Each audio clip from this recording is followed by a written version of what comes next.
Picture this. I'm standing at the edge of my backyard, staring at the old oak tree that's been there longer than I've been alive, its gnarled branches twisting into the sky like they're holding secrets. I'm Elaine, 41 years old, and I've spent the last few months replaying a single night in my head. A night that flipped my world upside down. I've got a life most would call comfortable, maybe even enviable. In a quiet suburban neighborhood where the biggest drama is usually who forgot to mow their lawn. I've been married to Derek for 15 years, and we've carved out a steady rhythm together. He's the kind of man you can count on. Serious most of the time, with a dry sense of humor that sneaks out when you least expect it. He's an accountant, always crunching numbers, always planning ahead. We're not perfect, not by a long shot, but we've built something safe, something solid. Or at least I thought we had. I'm not sure when I started feeling it. This quiet itch under my skin. Like there's something more I'm supposed to be reaching for. I can't put my finger on it. Not yet. But it's there. Simmering beneath the surface of our tidy little life. Derek doesn't seem to notice, or if he does, he doesn't say. We just keep going, day after day, in that predictable way couples do after so many years. But then, a few months back, we got an invitation that felt like a small escape, a friend's birthday party. Nothing fancy, just a gathering at their place downtown. But I latched onto it like it was a lifeline. A night out, a chance to laugh, to feel alive for a few hours.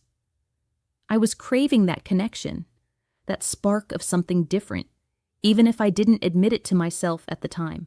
I remember getting ready that evening, standing in front of the mirror in our bedroom. I picked out a simple black dress, nothing flashy, just something that made me feel a little more like myself. I swiped on a touch of red lipstick, a shade I hadn't worn in ages, and caught my reflection smiling back at me. Derek walked in, adjusting his tie, and for a moment he stopped and looked at me. Really looked at me. "You look nice," he said, and there was this rare, genuine smile on his face that made my chest tighten. It's the small things like that, you know? The fleeting moments that remind you why you're still here, still trying. We drove to the party in near silence, the hum of the car filling the space between us. I glanced over at Derek, his hands steady on the wheel, and made some half-hearted joke about how we'd probably be the first to leave, as usual. He chuckled, a low, quiet sound, and nodded. "Gotta keep up appearances, then head home before the real chaos starts," he said, and I rolled my eyes with a smirk, knowing full well we'd likely stick to that plan. But as we pulled up to Sarah's house, something shifted in the air. The place was already buzzing, a warm glow spilling out from the windows into the night.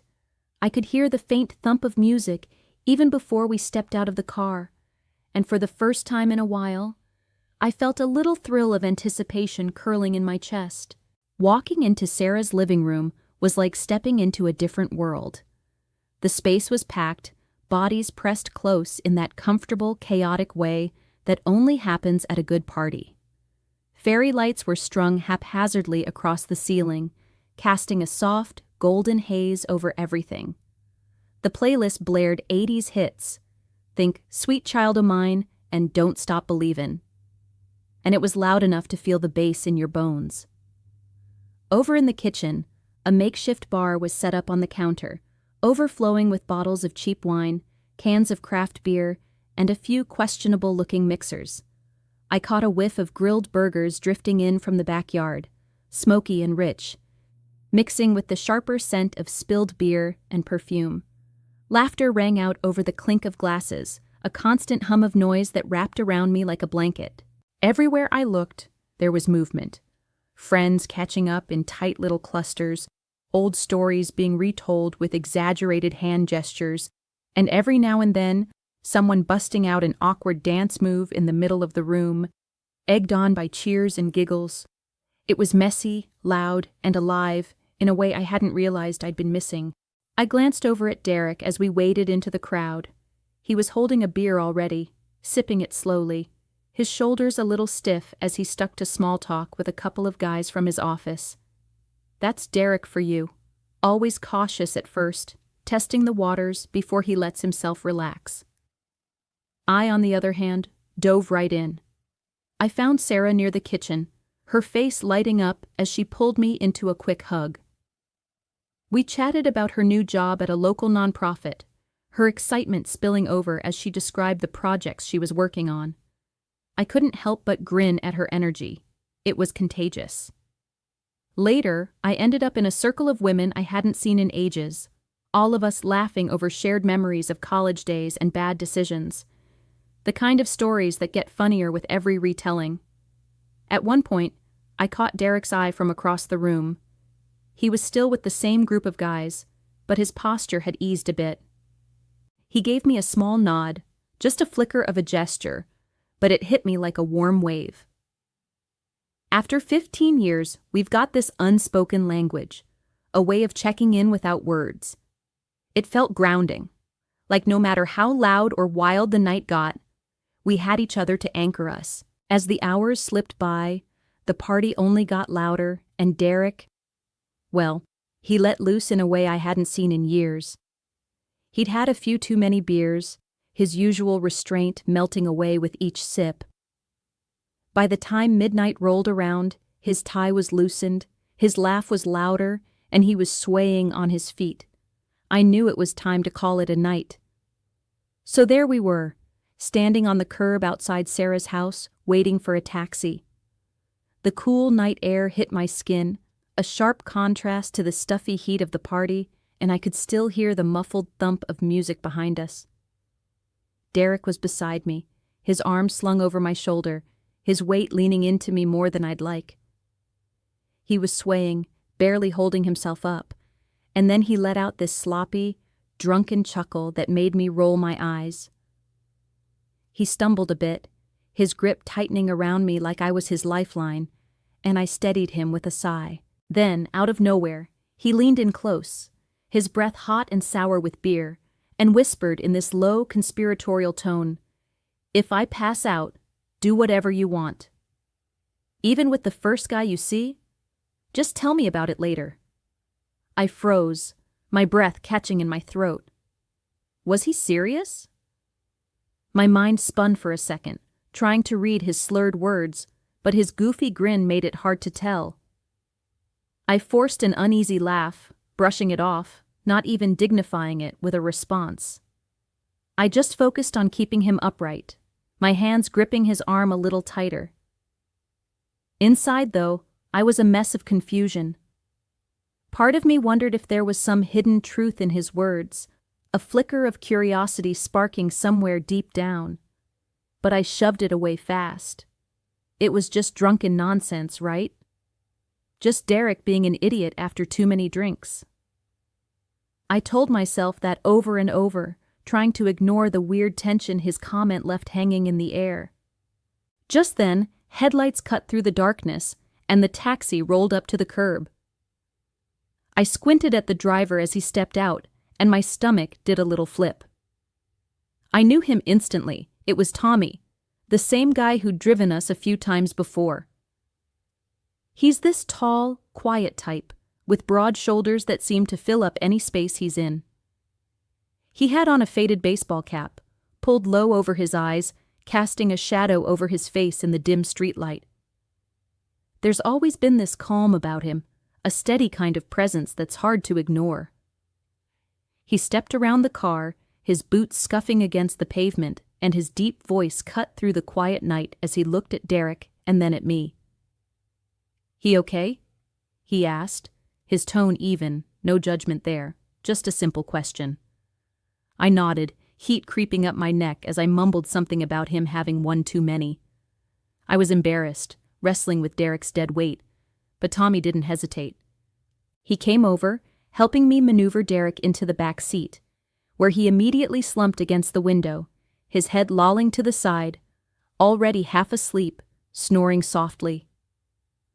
I stood there for a second, catching my breath, then decided to slide into the front seat instead of sitting next to Derek. I told myself it was just to avoid the awkwardness of his snoring. But maybe I was already feeling the pull of something else. Tommy noticed, his eyes flicking to me as he got back behind the wheel, but he didn't say a word at first.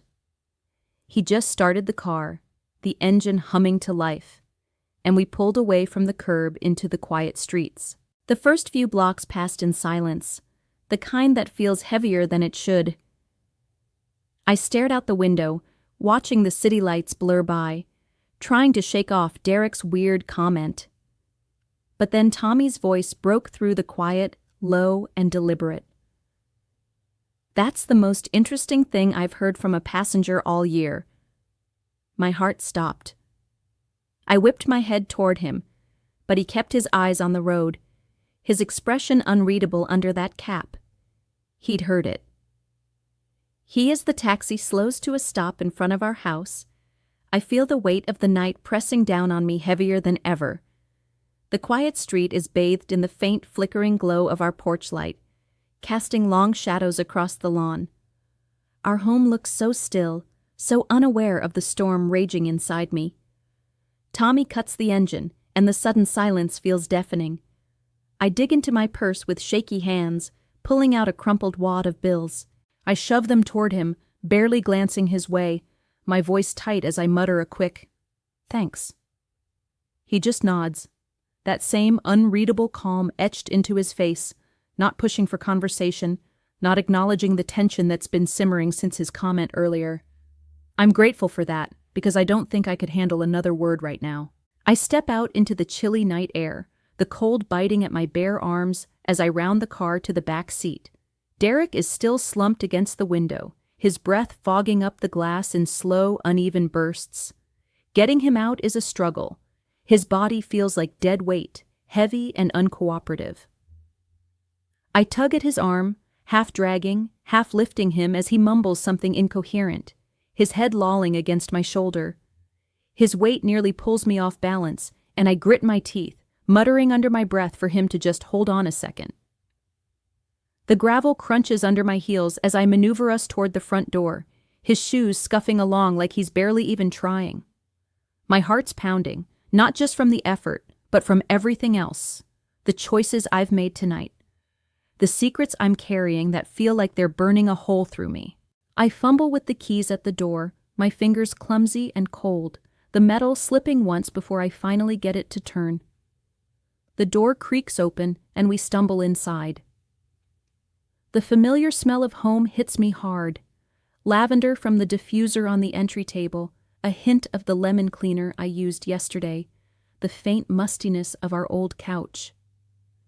It's comforting and suffocating all at once, like the house itself is judging me for what I've done.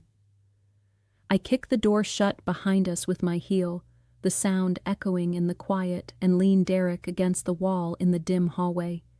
His head tilts back, eyes half closed, and for a moment I just stand there, catching my breath, my chest heaving like I've run a marathon. In the stillness, with only the faint hum of the fridge in the kitchen breaking the silence, the storm inside me rages louder. Shame creeps up my spine, hot and bitter, making my skin prickle. What I did tonight, it's not who I am, or at least not who I thought I was. But there's this other feeling too, tangled up with the guilt, a strange, defiant thrill that I can't shake, no matter how hard I try. It's like a part of me is daring the world to find out, to see what I'm capable of when I stop playing by the rules. And then there's the fear, cold and sharp, slicing through everything else. What if someone knows? What if Tommy says something? What if Derek somehow pieces it together? I glance at him, his face slack and peaceful in his drunken stupor, completely oblivious to the chaos I've unleashed. Should I tell him? Were his slurred words outside Sarah's house even serious? Or just a throwaway line from a man who'd had too much to drink? I don't know, and the uncertainty gnaws at me. I wipe a bead of sweat from my brow with the back of my hand, the gesture automatic, like I'm trying to wipe away the mess in my head too. My dress feels too tight now, clinging to me in all the wrong ways, and I tug at the hem, adjusting it as if that'll somehow make me feel more put together. I take a deep breath, the air catching in my throat, and force myself to steady. I can't fall apart now. Not here, not yet. I slide my arm under Derek's again, guiding him down the hallway toward our bedroom, his weight dragging against me with every step. The hallway feels longer than it ever has, each creak of the floorboards underfoot echoing like a judgment in the quiet house. I'm hyper-aware of everything. The faint tick of the clock in the living room, the way Derek's uneven breathing rasps in my ear, the lingering scent of beer on his clothes. My mind is a tangled mess, replaying the night over and over, but I push it down, focusing on just getting him to bed. One step at a time, Elaine, I tell myself, as if that mantra can hold back the tidal wave of emotions threatening to drown me. Finally, we reach the bedroom, and I ease him onto the mattress with a grunt of effort. He collapses in a sprawl, one arm flung across the comforter, his legs half hanging off the edge like he's too far gone to even notice. I stand there for a second, hands on my hips, catching my breath as I stare down at him. A sliver of moonlight sneaks through the gap in the curtains, casting a pale, ghostly glow across his face. It highlights the lines around his mouth, the stubble on his jaw, the way his chest rises and falls with those uneven, heavy breaths. He looks so vulnerable like this, so unaware of the storm I've brought into our lives. And in that dim, quiet space, something in me cracks open. I lean over him, my shadow falling across his form, and my voice comes out in a whisper, barely audible even to myself. I did what you said, and I liked it. The words slip out before I can stop them, raw and trembling, hanging in the air like a weight I can't pull back. It's as if I've just shattered something fragile between us, something I didn't even realize was still holding us together until this very moment. My heart slams against my ribs, each beat so loud I'm sure it'll wake him. I watch his face, searching for any flicker of awareness, any sign that he's heard me through the haze of alcohol, but his eyes stay closed, his expression blank, not even a twitch to betray that my confession has reached him. I'm left in this agonizing limbo, suspended between relief and dread, unsure if I've just unburdened myself or dug my own grave. I straighten up slightly, my breath shallow, and the weight of what I've said crashes over me. My hands tremble as I clasp them together in my lap, fingers digging into my skin as if that can anchor me. Guilt floods in first, hot and suffocating, clawing at my chest. What have I done? Not just tonight, but right now, speaking those words into the darkness like they could ever be taken back. I think of the life we've built, the years of quiet mornings and shared laughter, the way Derek always leaves a coffee mug out for me, even when he's rushing to work. I picture it all slipping away, unraveling because of one reckless night, one choice I didn't think through.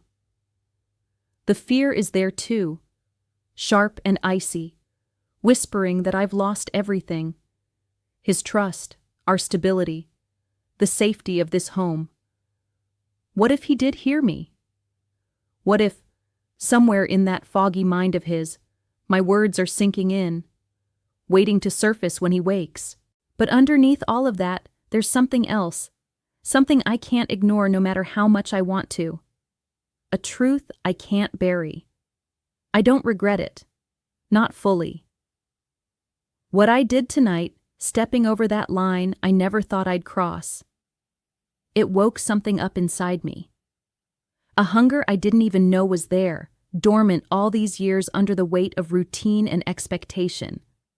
It's like I've been sleepwalking through my own life, and for the first time in ages I felt awake, alive, even if it was in the worst possible way. I hate myself for feeling this, for admitting it even in the privacy of my own thoughts. But it's there, undeniable, burning through the shame like a flame I can't put out. I sit back on the edge of the bed, the mattress dipping under my weight, and I stare at the wall, unable to look at Derek any longer, my mind a battlefield of conflicting emotions. The night feels endless, but eventually, exhaustion pulls me under, and I collapse beside him, still in my dress, too drained to even change. Sleep comes in fitful bursts, haunted by fragmented dreams of choices and consequences, of whispered words and knowing glances. The next morning, I wake to a harsh stream of sunlight slicing through the window, stabbing at my eyes like a cruel reminder of reality. My head throbs with a dull, persistent ache, the kind of hangover that feels like it's not just from the drinks, but from the weight of everything that happened last night. I squint against the brightness, rolling over to see Derek still sprawled beside me, his breathing heavy and slow, completely oblivious to the storm that's been raging in my head for hours. I lie there for a moment, my body heavy against the mattress, as every second of the night replays in vivid, unrelenting detail.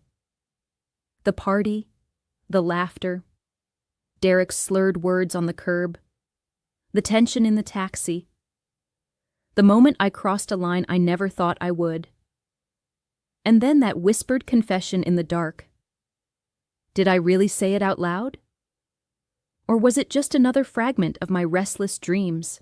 The uncertainty gnaws at me, a fresh layer of unease settling over the guilt and thrill that still linger. I drag myself out of bed, my limbs stiff and uncooperative, and shuffle toward the kitchen. My hands tremble as I fumble with the coffee maker, the familiar routine feeling foreign, like I'm an imposter in my own life. The machine gurgles to life, the bitter aroma of brewing coffee filling the air, but it does little to ground me. I grip the counter, my knuckles whitening, and stare out the kitchen window at our quiet street. It's the same view I've seen 1,000 times.